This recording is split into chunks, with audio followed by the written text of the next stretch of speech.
కష్టాల్లో తోడున్న అందరికీ నా ఒళ్ళని కనిపిస్తలేనమ్మ కొందరికి కష్టాల్లో నేనున్నని.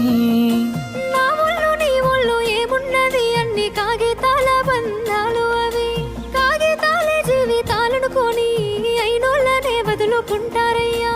బాగుంటే 10 మంది వస్తారయ్యో చుట్టాలై మన ఇంటికి, లేకుంటే వదిలేసి పోతారయ్యో అయినోళ్ళే ముమ్మాటికి.